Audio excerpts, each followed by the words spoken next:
অসমৰ সংগীত জগতৰ এহালি ভূতাতৰা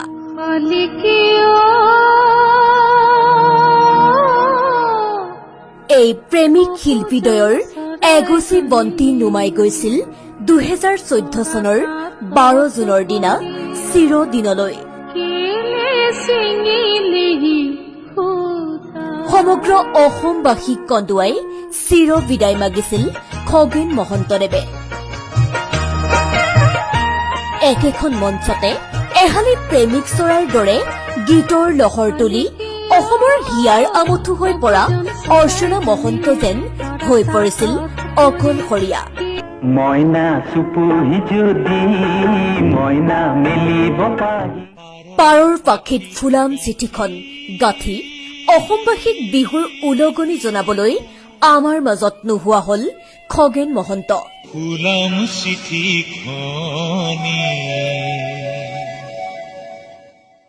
সংগীত শিল্পী বন্ধু সকলো ৰূপতে পোৱা জীৱন সংগী হেৰাই যোৱা কথাটোক সহজভাৱে ল'ব নোৱাৰিলে অৰ্চনা মহন্তই। চুটি ওলালে তৰাতি ওলাব লাহে লাহে অসুখীয়া হৈ পৰিছিল অৰ্চনা মহন্ত।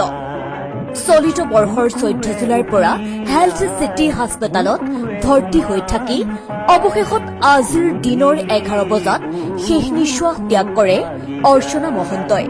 মইনা চুপুহি যদি মইনা অসমৰ সংগীতৰ আকাশখনৰ পৰা খহি পৰিল দুয়োটি ভূতাতৰা। অসমৰ ৰাইজৰ মনত সদায় সজীৱ হৈ ৰব মঞ্চত হাৰমনিয়ামত হাত বুলাই গীত গাই থকা খগেন মহন্ত আৰু তেওঁৰ কাষত তেওঁক সংগ দিয়া সুকণ্ঠী গায়িকা অৰ্চনা মহন্ত। চুটি ওলালে তৰাতি ওলাব অসমৰ সংগীত জগতখনক বিভিন্ন লোকসংগীত বিহুগীতৰ পৰা আৰম্ভ কৰি চিৰ সেউজ সংগীতেৰে মহিয়ান কৰি আজি আমাৰ মাজৰ পৰা অৰ্চনা মহন্তও হেৰাই গল।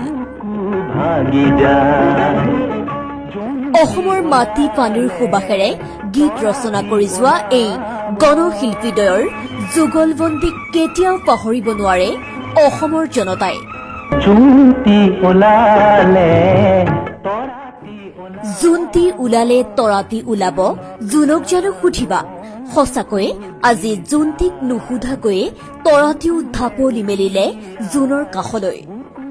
উমান পাই নিউজ ডেস্ক ৰিপৰ্ট প্ৰতিবিম্ব লাইভ। চুটি ওলালে তৰাতি ওলাব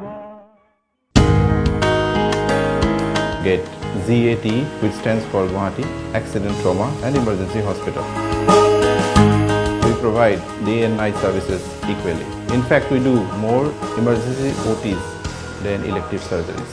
We also cater the low socio-economic strata of Assam by its illustrious cream called Hahi, which means to smile. So keep smiling with a healthy life with GAT Hospital.